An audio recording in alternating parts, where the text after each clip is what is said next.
दोस्तों, नेपाल की न्यूज़ के बारे में तो मुझे लगता है अब तक सभी को पता ही चल गया होगा कि एक्चुअली में क्या हो रहा है और क्या नहीं हो रहा है। जिसको भी नहीं पता है तो मैं बहुत ही छोटा-सा डिस्क्रिप्शन दे देता हूँ, ये बताता हूँ कि नेपाल में एक्चुअली में हो ये था कि जो जेन ज़ी थे, मतलब जो यूथ जनरेशन थी, वो ऐसा बोला जा रहा है कि सोशल मीडिया बहुत सारी बंद कर दी गई थी। जो भी मेन मीडिया सोशल मीडिया था, यूट्यूब, फेसबुक, इंस्टाग्राम, ये सब बंद कर दी गई थी गवर्नमेंट के द्वारा। और बोला गया था कि ये जो इस पे बहुत ही फेक और बहुत ही गलत तरीके से आईडीज़ बनाई जा रही हैं, इसकी वजह से बैन कर दिया गया था सब कुछ। इसके लिए एक यूथ सड़कों पे आया, उसने प्रोटेस्ट करना स्टार्ट किया और प्रोटेस्ट बहुत ही शांतिपूर्ण तरीके से इस समय हो रहा था। कोई भी दंगा फसाद, लड़ाई झगड़ा कुछ भी नहीं था। बट इसके बाद धीरे-धीरे करके गवर्नमेंट ने इस बात को नहीं सुना और वो उग्र होता चला गया और इतना उग्र हो गया कि ये पूरा मामला इतना दूर पहुँच गया कि प्राइम मिनिस्टर की कुर्सी तक चली गई। बट इसमें एक और एंगल है जो ये बोला जा रहा है कि इसमें केवल ये जो सोशल मीडिया वाला एंगल है सिर्फ़ यही नहीं है। ये बोला जा रहा है कि इसमें करप्शन का सबसे बड़ा मामला है, क्योंकि जो लोग थे वहाँ के, वो बात अपनी बोलते थे, बट गवर्नमेंट जो है वो उनकी बात सुनती नहीं थी। मतलब गवर्नमेंट जो थी बहुत अच्छे लेवल से, बहुत गंदी तरीके से करप्ट हो गई थी और कोई वहाँ उनकी कोई बात सुन नहीं रहा था। इसकी वजह से बहुत ज़्यादा परेशान थे। जो मीडिया था, जो कि फोर्थ पिलर होता है किसी भी कंट्री के लिए, एक जो दायित्व उनका होता है, वो मीडिया हाउसेस भी गवर्नमेंट की चाटुकारिता में लगी थी। वो कोई बात किसी की भी सुन ही नहीं रहे थे। जो गवर्नमेंट बोलती थी उनकी वाहवाही करती थी। जो प्रेसिडेंट, प्राइम मिनिस्टर बोल देता है उन्हीं की बात केवल सुनाते थे, बाकी किसी भी लोगों की बात नहीं सुनी जाती थी। तो ये एक मेन चीज़ें थी। तो इसकी वजह से बहुत सारा दंगा-फ़साद हुआ और पूरा नेपाल इस समय बहुत सारे लोग वहाँ मारे गए, क्योंकि फायरिंग वगैरह भी हुई थी। उसकी वजह से 20 से 30 लोग बताए जा रहे हैं कि मारे भी जा चुके हैं। इसके बाद प्राइम मिनिस्टर को भी, प्रेसिडेंट के घर जला दिए गए, उनकी शायद वाइफ़ को भी मार दिया गया है और जो वित्त मंत्री जो थे उनको ज़िंदा, मतलब सड़क पे बिना कपड़ों के दौड़ा के दड़ाया गया और शायद उनको भी अच्छे खासा मारा गया है। तो ये बहुत ही बुरी हालत इस समय हुई और जो प्राइम मिनिस्टर थे, मुझे शायद उनको हेलीकॉप्टर के द्वारा उन्हें हटाया गया वहाँ से, कहीं दूसरी कंट्री में शायद वो चुहा गए हैं इस समय।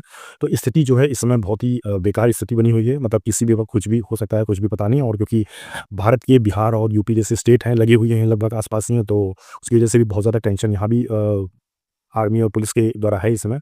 तो जो भी ये चीज़ें हुई हैं, इसमें देखो एक चीज़ बहुत अच्छे से समझने वाली है कि जो भी कंट्री होती है और जो कि वहाँ के रूलिंग करने वाले लोग होते हैं, उनको बहुत अच्छे से ये चीज़ समझ में आनी चाहिए कि जो भी ये यूथ है और जो भी खाली यूथ ही नहीं, जो भी लोग हैं इस समय, वो ये यूथ वो वाला 1900 वाला, 1800 ईस्वी वाला लोग नहीं है जिन्हें कुछ पता नहीं है या उन्हें कुछ दिखाई नहीं देता है। गवर्नमेंट को ये उस अगर नींद में चलती हैं या उन्हें समझ में नहीं आता है कि क्या चीज़ें हो रही हैं, क्या वो लोग कर रहे हैं, तो मुझे लगता है ऐसी हेट वाली चीज़ें या इतना मतलब उग्र तरीके से, गलत तरीके से नहीं करना चाहिए। करप्शन एक लेवल तक अच्छा लगता है, लेकिन अगर इस तरीके से करोगे तो आजकल सब कुछ सोशल मीडिया पे दिखाई देता है। हर एक चीज़ में दिखाई देती है, क्योंकि नेपाल के काफ़ी सारे लोग ऐसा भी ये लोग बोल रहे हैं कि वहाँ के जो जो भी पॉलिटिशियंस जितने भी थे, उन सभी के बच्चे बढ़िया मस्त एक नंबर वाली लाइफ़ जी रहे थे, बिल्कुल अमीरों वाली ज़िंदगी जी रहे थे और उन सभी के लिए कोई भी चीज़ की, ना एग्ज़ाम से रिलेटेड चाहे हो, चाहे जॉब से रिलेटेड हो, चाहे किसी भी चीज़ को लेकर हो, महँगाई हो, सब चीज़ों में बहुत परेशान थी जनता वहाँ की। लेकिन जो वहाँ के जो भी गवर्नमेंट ऑफिशियल्स थे या मान लीजिए बहुत जो पॉलिटिशियंस थे, उनके जो बच्चे थे वो बढ़िया विदेशों में घूमते थे, मस्त लाइफ़ जीते थे, बट जनता वहाँ की बर्बाद थी। तो यही एक कारण बना जिसकी वज़ह से बहुत ज़्यादा जनता गुस्सा हो गई और वो ये सब चीज़ें हो गई। तो कभी भी गवर्नमेंट, चाहे कोई भी गवर्नमेंट हो, चाहे किसी भी कंट्री की गवर्नमेंट हो, इस चीज़ को ज़रूर ध्यान रखना चाहिए कि जो भी ये चीज़ें कर रहे हैं, ये बहुत पुराना साल वाला ज़माना अब नहीं रहा है कि जिससे आप कुछ भी कर लोगे और किसी को पता नहीं चलेगा। सोशल मीडिया है, हर जगह है, आप सोशल मीडिया बैन करोगे, VPN से सोशल मीडिया न्यूज़ होती हो जाएगी, कुछ भी हो सकता है, ठीक है? तो सबको सब चीज़ के बारे में पता होता है, सारी न्यूज़ होती हैं। तो जो भी गवर्नमेंट है, उनको इतना ज़रूर ध्यान देना चाहिए कि कुछ सालों के लिए ये चीज़ें आपको समझ में आती हैं, अच्छी लगती हैं, बट एक लेवल तक ही अच्छी लगती हैं। अब करप्शन पे करप्शन, करप्शन पे करप्शन, अगर आप रेगुलर ये चीज़ करते चले जाओगे, तो एक टाइम आता है जिसको जनता को समझ में आना जाता है, फ्रस्ट्रेशन उससे बहुत ज़्यादा होने लगती है, क्योंकि आप कितने दिन बेवकूफ़ बना लोगे किसी को। एक समय आएगा ना, उन्हें समझ में आ जाएगा कि भई आप हर बार, हर साल, हर एक दिन वही रेगुलर चीज़ बोलते चले जा रहे हो, लेकिन एक्चुअली में रिज़ल्ट तो साथ दिख नहीं रहा है। लोगों की कमाई बढ़ नहीं रही है। लोग इवन खाना खाने के लिए भी उन्हें बहुत मेहनत करनी पड़ती है। पैसे उनके पास है नहीं, रुपए उनके पास है नहीं, लेकिन आपकी ज़िंदगी बढ़िया शौरा में गुज़र रही है। तो लोगों को दिखाई तो देता ही है, और जब लोगों को दिखाई देता है तो एक लेवल पे उनकी फ्रस्ट्रेशन तो बढ़ जाती है, और जब ऐसा होता है तो वो लोग इस तरीके की एक्टिविटी करते हैं। अब ये एक्टिविटी जस्टिफाइड नहीं है, लेकिन मैं यहाँ ये भी चीज़ ज़रूर कहूँगा कि अब इस चीज़ को कैसे जस्टिफाई आप करोगे कि आपकी जो बच्चे हैं, आपकी जो लाइफ़स्टाइल है, वो तो बिल्कुल राजा-महाराजा की तरह है, लेकिन जो आपकी जनता है, जिसने आपके चुन को बेचा है, इनकी वजह से आपकी लाइफ़ अच्छी है।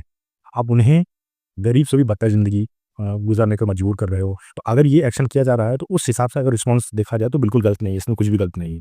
लेकिन कभी भी वायलेंस किसी भी चीज़ का सॉल्यूशन बिल्कुल भी नहीं होता है। इसी वजह से जो भी कंट्रीज़ हैं, चाहे किसी भी उसमें हो, बट ये चीज़ें नहीं होनी चाहिए, क्योंकि इससे ना ही सिर्फ़ उस देश का इंफ्रास्ट्रक्चर बेकार होता है, बल्कि आस-पास के जो देश होते हैं, उनका भी माहौल ख़राब होता है। पूरे विश्व का धीरे-धीरे करके इस तरीके से मतलब कई सारी चीज़ें डिस्टर्ब होती हैं। सिर्फ़ इससे कोई ऐसा नहीं कि सिर्फ़ एक ही इफ़ेक्ट पड़ रहा है कि सिर्फ़ नेपाली में, इससे बहुत सारी इंटरनेशनल इफ़ेक्ट पड़ते हैं, जिसकी वजह से दिक्कतें आती हैं। तो उम्मीद है मुझे कि आपको भी समझ में आया होगा, जो वीडियो देख रहे हैं, चाहे वो गवर्नमेंट ऑफ़िशियल्स हों, चाहे पॉलिटिशियंस हैं, जो लोग भी अगर वीडियो देख रहे हैं, मुझे यही लगता है कि आप कोई भी चीज़ करिए तो एटलीस्ट जिस जनता ने आपको वो बना के भेजा है, एटलीस्ट उसके लिए काम ज़रूर करिए, उसकी बात सुनिए, क्योंकि उसी की वजह से आपकी सारी ज़िंदगी चल रही है, उसी की वजह से सारी आपकी कमाई चल रही है, तो उसे ज़रूर सुनना चाहिए। होपफुली नेपाल में आने वाले टाइम में ये चीज़ें शांत हो जाएँगी और अच्छी हो जाएँगी, जैसे कि कंट्री और आगे बढ़े, ग्रोथ करे, क्योंकि हमारा पड़ोसी देश है, तो हम भी चाहेंगे कि जल्दी से जल्दी चीज़ें सॉल्व हों और ये चीज़ें दोबारा कभी ना हों। ना ही अपने साथ, ना ही किसी और दूसरे देश के साथ ऐसे बिल्कुल नहीं होनी चाहिए, क्योंकि नॉर्मल सिटीज़न की इसमें जान जाती है। बाकी पॉलिटिशियंस को उस एरा में भी उनको कोई फ़र्क नहीं पड़ता है, ये हो रहा है तब भी उन्हें कोई फ़र्क नहीं पड़ता। वो आधे से ज़्यादा भाग गए होंगे, आधे से ज़्यादा पकड़ में नहीं है। तो ये सब चीज़ें तो होती